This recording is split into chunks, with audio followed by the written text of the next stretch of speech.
여러분 반갑습니다. 이제 또 하나님의 말씀을 나누는 시간을 갖겠습니다. 그동안 제가 설교한 동영상이 유튜브에 저장되어 있습니다. 이렇게 검색을 해보시기 부탁드립니다.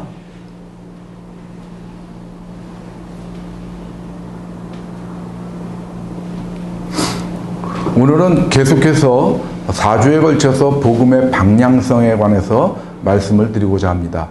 복음의 키워드들은 다 방향성을 가지고 있고 그것은 곧 운동성을 내포하고 있다고 제가 말씀드렸죠. 그래서 첫 번째는 사랑. 하나님으로부터 와서 우리에게 와서 우리가 이웃에게 전하는 것.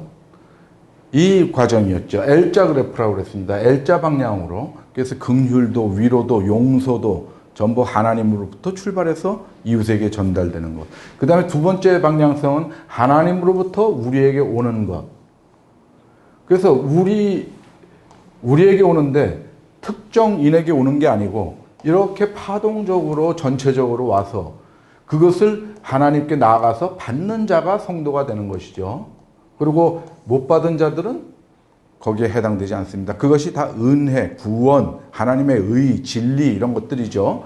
그러면 우리 성도는 역할이 이들을 하나님께로 같이 가는 것, 인도하는 것. 그것이 우리의 역할이라고 그랬습니다. 세 번째 방향성은 무엇이라고 그랬습니까? 세 번째 시간에는 우리가 하나님께 드리는 것이죠.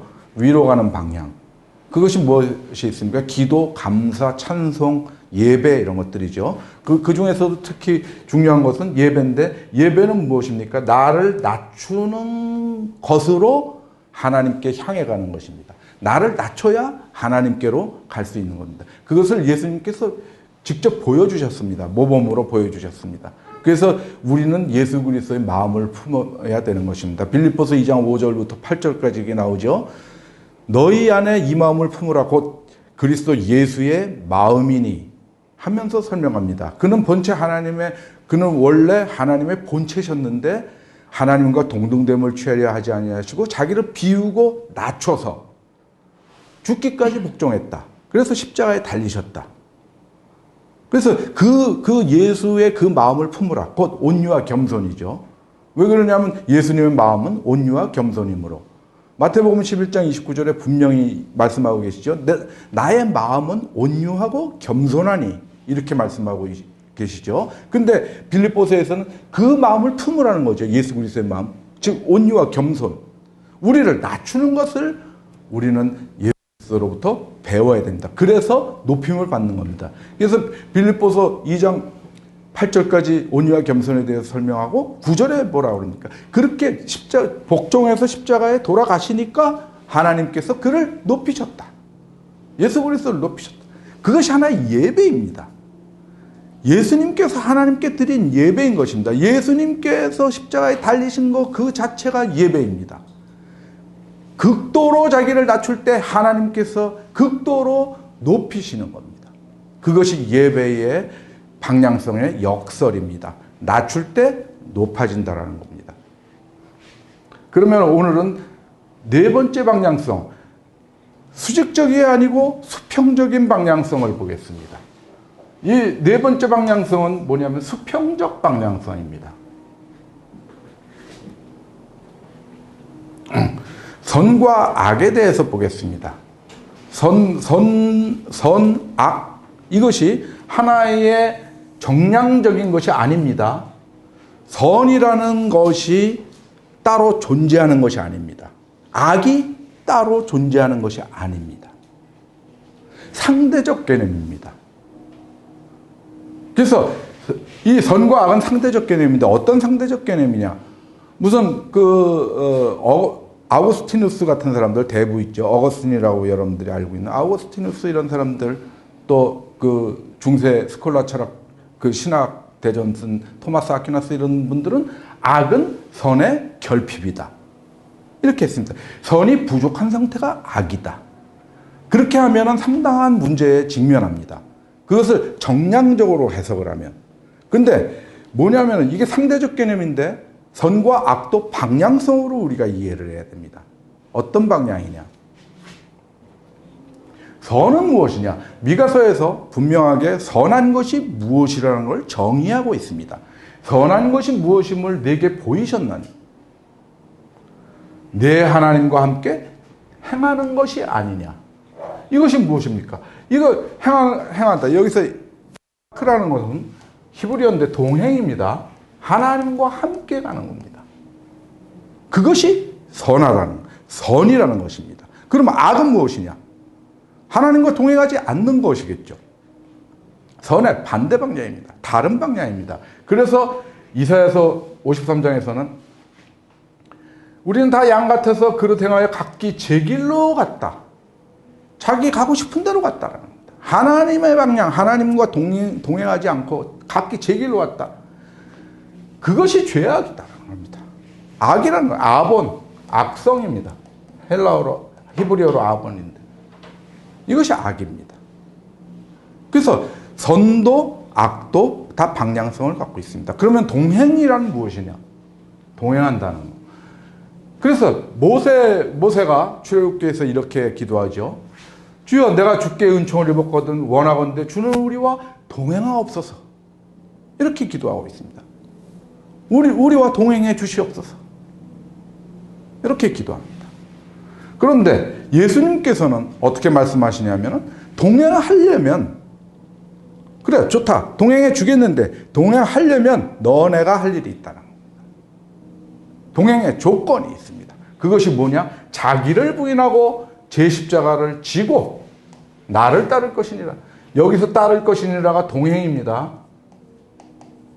이것이 헬라어로는 아콜루데오라는 말이 있는데 이것은 동행입니다. 이것은 헬라어의 본뜻은 뭐냐면 함께 같은 길에 있다라는 겁니다. 예수님과 함께 같은 길, 같은 곳을 바라보고 같이 가려면 너를 부인해라. 너의 자아를 내려놔라 이겁니다. 너의 그 교만함, 모든 것을, 세상에 대한 어떤 욕정, 이런 것들을 다 부인해라. 다 내려놓고 제 십자가를 지고 너의 할 것, 네가 하나님의 일을 위해서 네가 할 몫을 가지고 나를 따라야 된다. 그것이 조건입니다. 그래서 보면 동행의 이거 조건이라고 볼 수 있죠. 조건이죠. 동행의 조건. 그 다음에 보면은 어떤 방식으로 하는 것이냐. 길 가실 때 어떤 사람이 여짜오되 어디로 가시든지 나는 따르리. 내가 방향을 정하는 게 아닙니다. 내가 방향을 정해서 각기 제 길로 가면은 그것이 악입니다. 예수님께서 어디로 가시든지 나는 따르는 겁니다. 어떻게? 예수님께서 인도하시는 대로. 그래서 인도에 대해서 우리가 항상 제가 기도 드릴 때 그런 기도를 많이 드렸죠. 우리를 늘 인도해 주시고 동행해 주시고 힘을 주시옵소서. 그것이 다 성경의 근거에서 제가 기도를 드리는 겁니다. 우리는 인도받아야 됩니다. 이거 차도 인도 그런 개념이 아닌 거죠. 우리를 인도해 주시는, 리드 하시는 거죠. 로마서에 보면은 무릇 하나님의 영으로 인도함을 받는 사람은 곧 하나님의 아들이다. 뭐 맨날 아들 그래서 그런데 이 휘어스 이거는 그 자손, 자식, 자녀 다 포괄하고 있습니다. 그러니까 여러분들, 여성 여러분들 이렇게 소외감 느끼시지 마시기 바랍니다. 전부 포함되는 말인데 앞으로는 이걸 다 자녀라고 번역을 하기를 부탁드립니다. 하나님의 영으로 인도함을 받는다. 우리가 인도함을 받는다는 겁니다. 그러면 이 하나님의 영은 우리를 인도하시고 옳은 길로 인도하시고 하나님과 같은 방향으로 예수 그리스도가 가시는 그 길에 함께 있게 하시는데 우리에게 힘을 또한 주시는 겁니다. 그래서 보면 오직 성령이 너희에게 임하시면 너희가 권능을 받고, 디나미스 헬라어로, 영어로는 파워입니다. 적극적으로 작동하는 힘, 그것을 우리가 받게 되는 겁니다. 그래서 우리가 추진력을 갖게 되고 앞으로 나아갈 수 있는 겁니다. 예수 그리스도를 따라서 갈 수 있는 겁니다. 그가 어디로 가시든지 우리가 인도하는 대로 갈 수 있는 겁니다. 그 힘을 주시는 것은 성령입니다. 그래서 인도하심도 성령이고 우리에게 힘 주심도 성령입니다. 그래서 우리를 인도해 주시고 동행해 주시고 힘을 더하여 주시옵소서라고 기도하는 것은 성령을 우리에게 보내주셔서 우리가 성령 속에서 우리가 인도함을 받고 힘을 얻게 해 주시옵소서라는 기도입니다. 여러분들이 이 구절들을 잘 새기시고 그렇게 기도하시기를 바랍니다. 그 다음에 세례, 거듭남, 이것이 방향성을 가지고 있습니다. 아니, 세례가 무슨 방향성을 갖고 있지? 그냥 뭐 세례 이렇게 주는 거 아니야? 물로 이렇게, 뭐 침례교 같은 데서는 완전히 몸을 담그죠. 세례 받을 때. 그 침례죠. 우리 다른 감리교, 장로교 이런 대부분의 교회들은 이렇게 물을 갖다가 이제 뿌리는 그런 식으로 하는 데도 있고, 하여튼 두 가지로 이렇게 합니다. 근데 이것이 방향성을 갖고 있습니다. 진정한 세례, 참된 세례, 이것은 무엇이냐라는 겁니다. 그리스도 예수와 합하여 세례를 받은 우리는 그의 죽으심과 합하여 세례를 받은 줄을 알지 못하느냐. 이것이 진정한 참된 세례입니다. 그리스도 예수 속으로 들어가는 겁니다. 우리가 예수 속으로 들어가는 겁니다.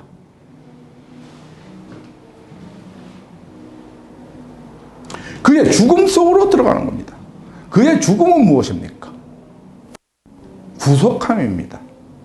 우리의 죄를 씻어주시는 것입니다. 그가 십자가에 흘리신 피로 우리의 죄를 씻게 되는 것입니다. 그래서 우리를 깨끗하게 하고, 그러면 그걸로 끝이냐? 다시 태어나는 겁니다. 그래서 로마서 6장 4절에는 우리가 그의 죽으심과 합하여 세례를 받음으로 그와 함께 장사되었다. 죽었다라는 거죠. 아버지의 영광으로 말미암아 그리스도를 죽은 자 가운데서 살리심과 같이 예수 그리스도를 죽은 데서 다시 살리심과 같이 우리로 또한 새 생명 가운데서 행하게 하려 하십니다. 여기서 새 생명을 얻게 되는 겁니다. 옛사람을 죽이고 우리가 세상에 속했던 옛사람을 예수 그리스도 속으로 들어가서 죽이고 예수 그리스도가 부활하신 같이 우리 또한 새 생명을 얻게 되는 것입니다. 그것이 세례입니다. 그것이 진정한 세례입니다. 이 세례는 일회성이 아닌 겁니다. 나는 거듭났다. 나는 거듭난 자기 때문에 나는 이제 구원받은 자다. 증명할 수 있습니까?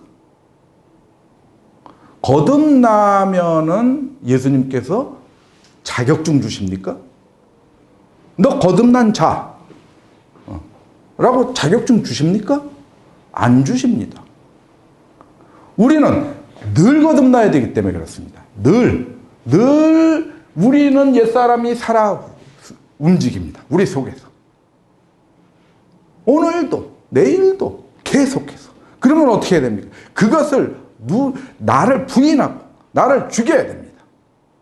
그것은 늘 있어야 되는 것입니다. 늘 나를 죽여야 되는 겁니다. 늘 세례받아야 되는 겁니다. 한 번에 끝나는 게 아닙니다. 진정한 참된 세례는 그것입니다. 그래서 보면은 베드로전서 1장 3절에 보면은 똑같은 얘기를 하고 있죠. 그의 많으신 긍휼 안에서, 하나님의 긍휼 안에서 예수 그리스도를 죽은 자 가운데서 부활하게 하심으로 말미암아 우리를 거듭나게 하사. 세례죠.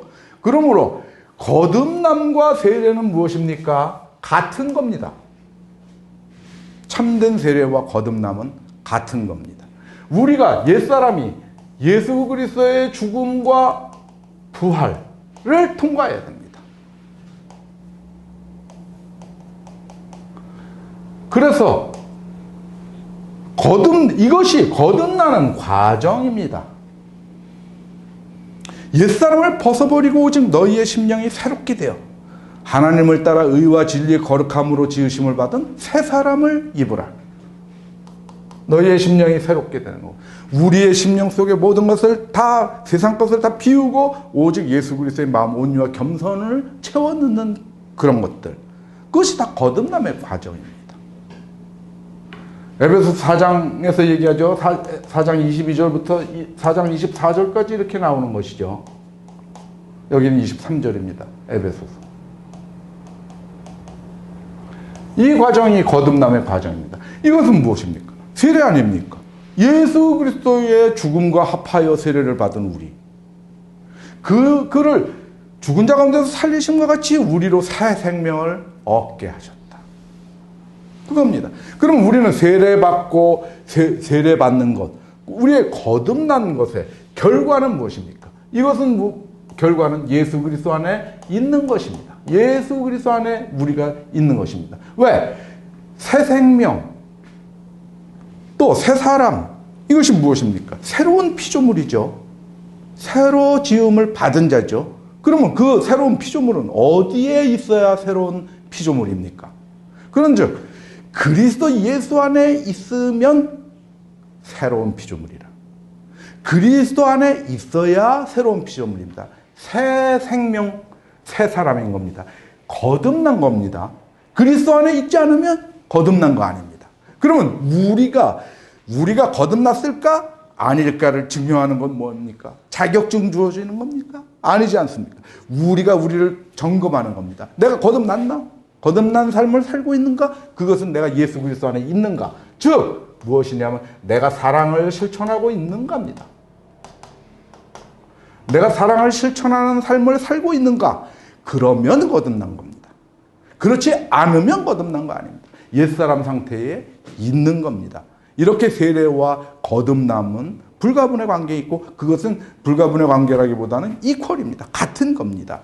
항상 우리에게. 그러면 물 세례는 무엇입니까? 물은 예수 그리스도께서 부활하심으로 말미암아 이제 너희를 구원하는 표다. 여기까지 너희를 구원하는까지가 무엇입니까? 요 부분이 실질적 세례죠. 예수 그리스도께서 부활하심을 통해서 너희를 구원한다. 구원하는 것. 그것이 세례고 거듭남입니다. 근데 물은 뭐냐면은 표다. 상징이다. 그것의 상징. 그래서 우리가 가령 세례 요한이 요단강에다 담갔다 꺼내는 것. 담그는 건 뭡니까? 죽음을 의미합니다. 예수 그리스도의 죽음 속으로 들어가는 것을 의미합니다. 계속 박아놓으면 죽겠죠. 그러나 꺼내죠. 그것은 부활을 상징하는 것입니다. 그래서 그것은 상징이다. 곧 세례다. 물 세례를 얘기하고 있습니다. 물로. 그래서 육체의 더러운 것을 제하여 버림이 아니다.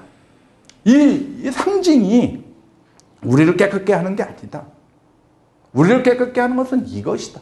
진정한 세례다. 하나님을 향한 선한 양심의 탐구다. 이 물세례 또한 무엇입니까? 하나님을 향하여입니다. 물세례도 우리의 형식적인 세례도 방향성을 갖고 있습니다. 왜? 그 형식적 세례 속에는 우리의 다짐이 들어가 있기 때문에 그렇습니다. 우리가 하나님을 향하여 가겠나이다. 우리가 하나님을 향하는 삶을 살겠나이다. 라는 우리의 다짐이 있기 때문에 그 형식적 세례 또한 방향성을 분명히 갖고 있는 것입니다. 모든 것이 다 방향성입니다. 움직이는 것입니다. 연보를 보겠습니다. 연보가 무슨 방향성을 갖고 있느냐? 엄청난 방향성을 갖고 있는 것이 연보입니다. 여러분들이 교회에서 주로 헌금하죠? 헌금은 바치는 자입니다. 바친다라는 겁니다. 하나님께. 근데 하나님께 직접 바치는 방법은 없습니다. 그러나 하나님께 바쳐야 됩니다. 그것의 역설입니다. 그래서 연보라는 말이 훨씬 더 포괄적 의미를 가지고 있습니다. 연보는 무엇이냐면은 이것은 금전적인 것뿐만 아니고 우리의 모든 자비, 긍휼을 베푸는 것을 의미합니다. 우리가 이웃에게 그가 공경에 처해 있을 때 그의 어려운 문제를 해결해 주고 그 어려운 문제가 무엇이든지 우리가 그의 입장에 서서 그를 도우려고 노력하는 것이 그거 긍휼이고 자비죠. 그것이 연보입니다. 그 전체가 다 연보인 것입니다. 교회에다가 우리가 연보를 내죠. 그러면 교회가 아무래도 움직여 나가려면 교회에도 어떤 자금이 필요하죠. 그것도 연보입니다. 교회를 돕는 것이므로 그것도 연보입니다. 그래서 보면은 연보의 원리는 뭐냐면은 임금이 대답하여 이르시되 내가 진실로 너희에게 이르노니 너희가 여기 내 형제 중에 지극히 작은 자 하나에게 한 것이 곧 내게 한 것이다. 내게 하나님께 드리는 방법입니다. 성도가 하나님께 드리는 건데 어떻게? 직접 드리는 거냐? 아니다. 이웃에게 하는 것이다. 이웃에게. 이렇게 해야 이렇게 된다라는 겁니다. 지극히 작은 자 하나에게 하면 하나님께 바치는 겁니다. 그래서 하나님께 바치는 방법입니다. 그것이. 이건 누구에게 예수님께서 그러죠. 마지막 날에 인자가 와서 의인은 오른편에 악인은 왼편에 놓고 갈라놓죠. 의인들한테 얘기하죠. 너희는 내가 배고플 때 먹여주고 목마를 때 마실 것을 주고 내가 헐벗었을 때 입혀주고 내가 병들었을 때 돌봐주고 내가 옥에 갇혔을 때 너희가 찾아왔느니라. 그러니까 의인들이 아니 주여 우리가 언제 그런 적이 있습니까? 주님한테. 그때 답한 겁니다. 내 형제 중에 지극히 작은 자에게 한 것이 내게 한 것이다. 악인들한테는 그러죠. 지극히 작은 자 하나에게 하지 않은 것. 그것이 내게 하지 않은 것이다. 왜? 그들의 공경을 네가 살피지 않았느냐.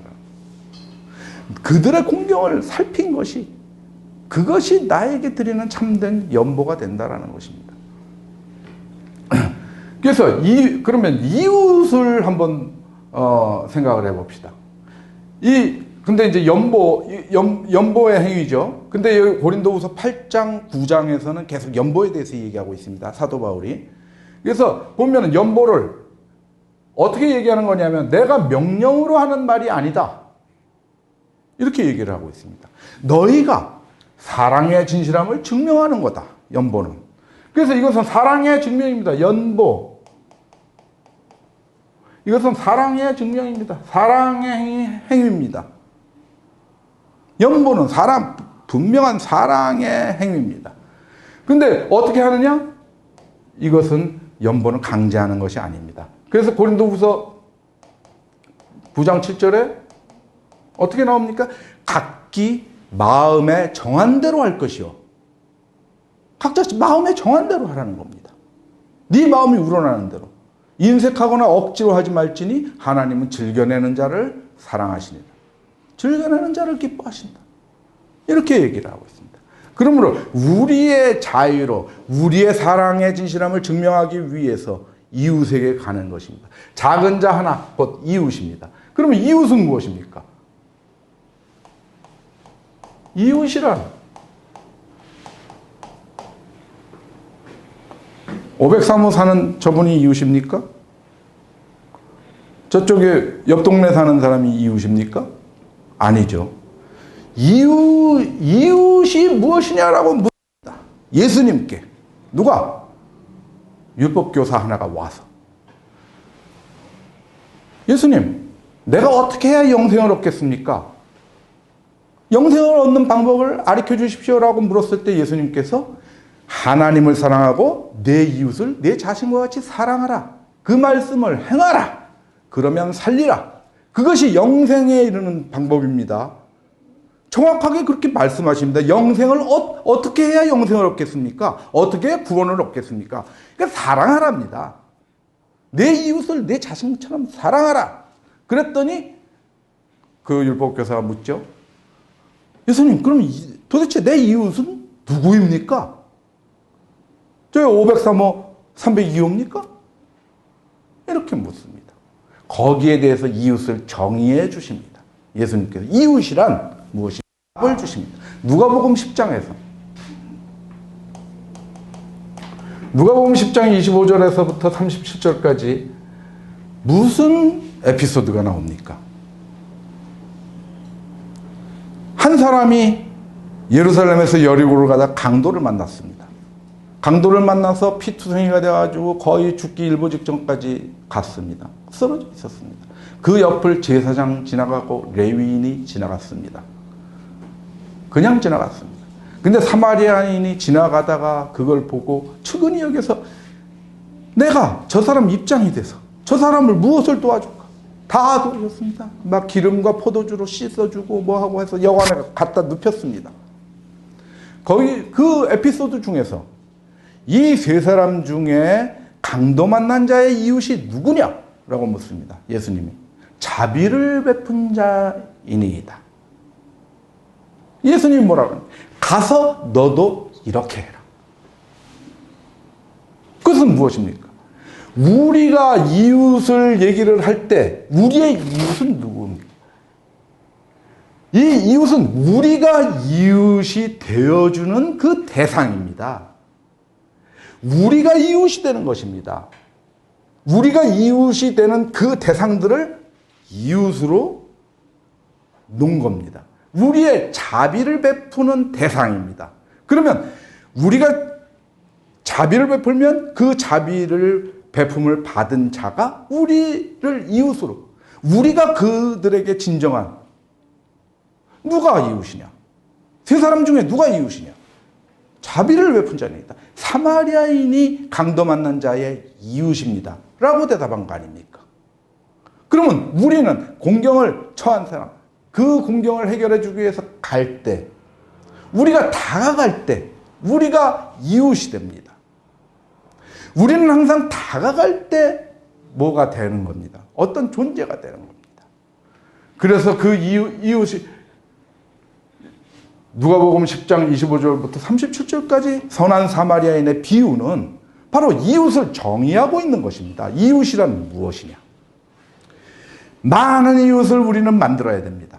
많은 사람들에게 이웃이 되어야 된다는 겁니다. 예수님께서 말씀하시는 이웃은 네가 이웃이 되라는 겁니다. 네가 자비를 베푼 자가 되라는 겁니다. 그 방향성입니다.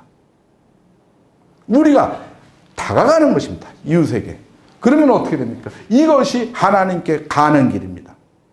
그래서 보면 하나님께로부터 이렇게 옵니다. 긍휼하심이 옵니다. 그러면 우리가 하나님께 가서 긍휼을 기다리라 그랬죠.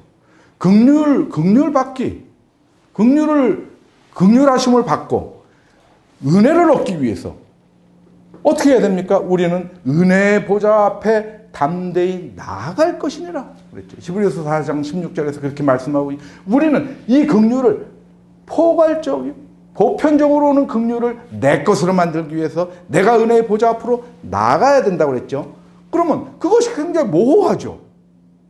어떻게 헤엄쳐서 아니면 행글라이더 타고 은혜의 보좌 앞으로 날아가나? 수영해서 가나?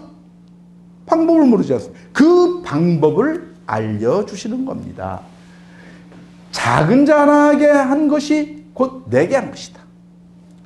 내가 이 사람에게 내가 이웃이 될 때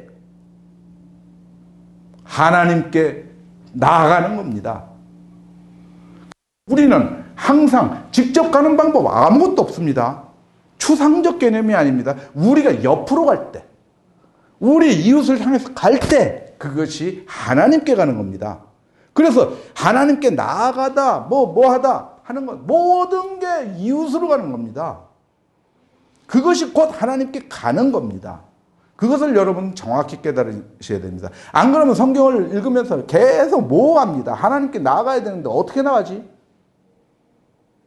그게 아닙니다. 밖에 바로 나가면 됩니다. 밖으로 나가서 불쌍한 사람에게, 구걸하는 사람에게 돈 1,000원짜리 하나라도 얹어주면 그것이 하나님께 가는 겁니다. 그 은혜의 보좌 앞으로 나아가는 겁니다. 그 방향성입니다. 역엘자입니다. 이쪽으로 갈 때 이쪽으로 가는 겁니다. 분명하지 않습니까? 작은 자 하나에게 한 것이 내게 한 거다.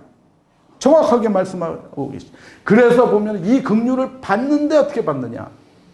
긍휼히 여김을 해야 됩니다.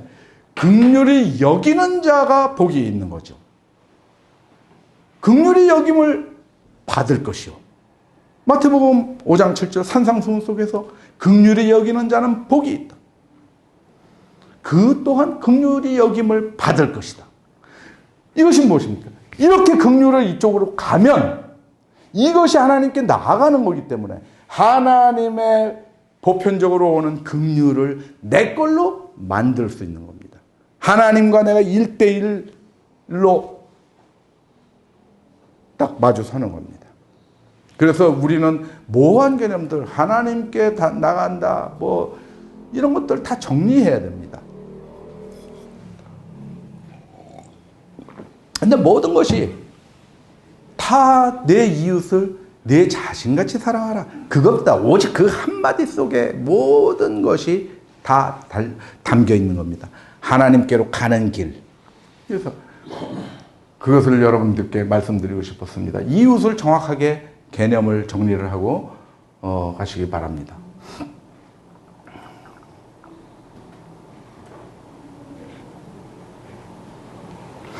그래서 연보에 대해서 조금 더 보겠습니다. 방금 드린 방향성, 그것이 가장 중요한 개념이고, 뭐냐면 제가 옛날에 연보를 은혜의 순환고리로 이렇게 설명을 한 적이 있습니다. 연보하면은 우리가 연보를 하죠. 어려운 이웃을 돕는 거죠. 그러면 그 도움을 받은 자들이 감사합니다. 그럼 감사는 이 감사로 말미암아 그들이 부족한 것을 보충할 뿐 아니라 하나님께 드리는 많은 감사를 통해서 넘칩니다. 넘쳐서 하나님의 은혜를 받게 됩니다. 은혜가 또 넘쳐서 우리가 착한 일, 모든 것이 넉넉하여 모든 착한 일을 넘치게 하려 하십니다. 착한 일, 여기서 연보를 뜻합니다. 연보가 이코로 착한 일이죠. 그죠? 착한 일, 전체입니다. 착한 일. 남을 돕는 일. 이것이 연보이기 때문에. 이렇게 가는 겁니다. 우리 성도가 사랑의 증명으로 연보를 하는 겁니다. 그러면 고린도후서 9장 11절 12절에서 이렇게 회전하고 있습니다. 그래서 제가 이것을 은혜의 순환고리라고 명명한 겁니다. 계속해서 돌아갑니다. 우리가 연보를 하면은 그 받는 사람들이 감사하게 되고, 하나님께 감사하면 뭐가 오죠? 하나님의 축복이 다시 옵니다. 그것이 오병이어의 사건, 그렇게 설명돼야 됩니다. 어린아이 하나가 물고기 2마리하고 보리떡 5개를 연보함. 그것을 받은 예수님께서 감사합니다. 하나님께 감사했습니다. 놀라운 축복이 임했습니다. 남자만 5,000명 다 먹어. 왜? 그리고 남았습니다. 12강주리가 남았습니다. 감사하면은 부족한 것을 그들이 배고픈 것만 면하게 하는 게 아니고 다 배불리 먹고 남는 겁니다. 그렇게 놀라운 축복의 회전문식으로 돌아가는 겁니다. 우리는 그 삶을 살아야 됩니다. 계속해서 연보하고, 그러니까 착한 일을 하고, 감사하고, 하나님께 감사하고, 또 은혜로 또 우리가 또 넉넉하게 돼서. 근데 우리가 넉넉하게 된다는 것은 무엇이죠? 지지난 시간에도 얘기를 했지만, 이 넉넉하다라는 것은 헬라어로 자족하다입니다. 우리가 물질적으로 풍성한 게 아니고 우리가 풍성함을 느끼는 겁니다. 자기 만족입니다. 아무리 돈이 많은 사람도 자기가 만족하지 못하면 항상 궁핍합니다. 항상 부족한 것처럼 느껴집니다. 그래서 돈을 더 모으려고 그러고 더 쌓아두려고 그럽니다. 왜? 자족하지 않으므로. 그러나 돈이 좀 적은 사람도 이걸로 충분히 내가 자족을 하면은 남을 도울 수 있는 그런 마음의 여유가 생기는 것이죠. 그래서 여기서 넉넉하다는 자족하다. 그 다음에 전파를 보겠습니다. 이 전파는 당연히 방향성을 갖고 있겠죠. 그러므로 너희는 가라 이거. 가라. 모든 민족을 제자로 삼아 아버지와 아들과 성령의 이름으로 세례를 베풀고 모든 민족에게로 가는 겁니다. 모든 민족에게로 가는 겁니다. 그런 방향성을 갖고 있습니다. 전파하는 것입니다. 그래서 내가 너에게 분부한 모든 것을 가르쳐 지키게 하라. 가서. 그래서 아까 똑같은 구절이죠. 힘에서 설명한, 아까는 인도와 동행과 그 동행할 수 있게 하시는 하나님의 힘, 그것을 설명하기 위해서 성령과 권능을 강조했죠. 근데 전파는 이 힘을 받았으면, 성령으로부터 예수님과 같은 길을 걸어갈 수 있게 힘을 받았으면 뭐냐면 예루살렘, 유대, 사마리아 땅 끝까지 가라는 겁니다. 가라. 모든 민족에게 가라. 땅 끝까지 이르러 내 증인이 되리라. 전파는 그것입니다. 어디든지 가서 주님의 증인이 되어야 됩니다.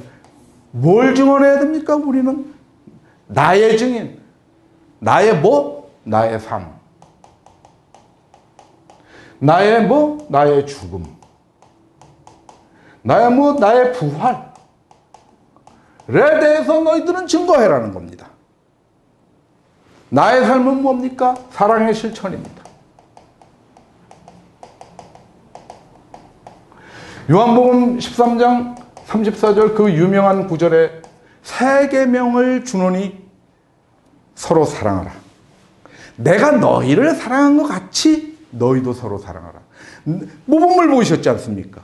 그 삶 자체가 사랑의 실천이었습니다. 그러므로 예수님께서 내가 너희를 사랑한 것 같이 너희도 서로 사랑하라.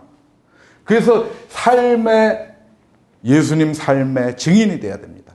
그것은 어떻게 해야 됩니까? 말로만? 예수님이 그렇게 살아가셨다? 우리가 사랑의 실천을 하는 겁니다. 그가 명하신 대로 우리가 사랑을 실천함으로 예수 그리스도의 삶의 증인이 돼야 되는 것입니다. 죽음은 무엇입니까? 아까도 나왔죠. 죽음은 우리의 구원입니다. 그의 죽음에 대해서 우리는 증언해야 됩니다. 예수 그리스도는 우리가 지은 죄에서 속량하려고 죽으셨다는, 우리 죄를 위해서, 우리 죄를 감당하시려고 죽으신 겁니다. 그것을 얘기해야 됩니다. 요한일서 4장 10절에 보면은 무엇입니까? 화목제물 얘기가 나오죠.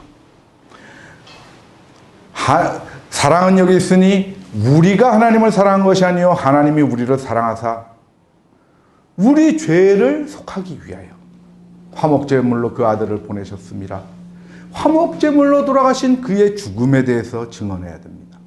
그리고 그의 부활을 증언해야 됩니다. 부활은 무엇입니까? 부활은 우리에게 무엇을 가져다 줍니까? 우리에게 거듭남을 가져다 줍니다. 거듭나서 우리가 예수 그리스도 안에 있는 삶을 삽니다. 이것이 곧 삶과 부활이 같은 개념입니다. 우리가 사랑을 실천하는 삶이 예수 그리스도 안에 있습니다. 그것은 무엇으로 가능합니까? 예수 그리스도의 부활을 통과했을 때 가능합니다. 우리를 예수 그리스도 속으로 들어가서 죽이고, 날마다 죽이고, 나를 부인하고 내 십자가를 지고 예수 그리스도의 부활을 통과했을 때 이 거듭난 삶, 예수 그리스도 안에 있는 삶, 곧 사랑을 실천하는 삶을 살게 되는 것입니다. 이것을 전파하라는 겁니다. 전파의 내용이 그것입니다. 그럴 때 무엇입니까? 우리는 무엇을 구해야 됩니까? 오직 성령 구해야 됩니다. 오직 성령을 구해야 됩니다. 성령께서 우리에게 임하시면 우리가 힘을 얻으니까 어디든지 가서 예수 그리스도의 삶과 죽음과 부활에 대해서 우리가 증인이 될 수 있게 되는 것입니다. 그래서 보면 베드로전서 2장 9절에서는 너희를 어두운 데서 불러내셨다. 어두운 데서 이렇게 불러내신 겁니다. 그의 기이한 빛에 들어가게 하신 것입니다. 어둠에서. 여기에 작용하는 예수 그리스도입니다. 왜? 예수 그리스도께서 빛으로 오신 분입니다. 그의 기이한 빛에 들어가게 하시니 그것을 너희는 마음에 담고만 있지 말고 그 아름다운 덕을 선포해라. 전파해라. 그 모든 방향성을 너희가 전파해라. 그 전파 자체가 방향성을 또 가지고 있는 것입니다. 우리는 이렇게 어디로 가는 삶을 살아야 됩니다. 어디로 가는 삶? 하나님께로 가까이 가는 삶. 우리가 긍휼하심을 얻고 은혜를 얻기 위해서 그 은혜의 보좌 앞으로 가야 되는 삶을 살아야 되는 겁니다. 잊어먹으셨나요? 그 방법이 무엇이죠? 모호한 개념입니까? 형이상학적, 철학적 개념입니까? 아닙니다. 실천적 개념입니다. 하나님께로 가까이 가는 것은 내가 이웃에게 가서 내가 그의 이웃이 되는 겁니다. 그 삶을 살아가는 것이 하나님께 가까이 가는 것입니다. 그것을 여러분들 잊지 말고 마음에 깊이 새기시기 바랍니다. 그리고 우리는 이렇게 기도하십시다. 우리가 그 방향으로 하나님께 나아가는 방향, 곧 내 이웃을 내 자신처럼 사랑하는 그 삶을 살 수 있도록 우리에게 인도해 주시고 그 방향으로 인도해 주시고 동행해 주시고 힘을 더하여 주시옵소서. 예수 그리스도의 이름으로 기도합니다. 아멘. 이렇게 기도합시다. 이렇게 기도했습니다. 오늘 말씀은 여기까지 전하도록 하겠습니다. 경청해 주신 여러분 감사합니다.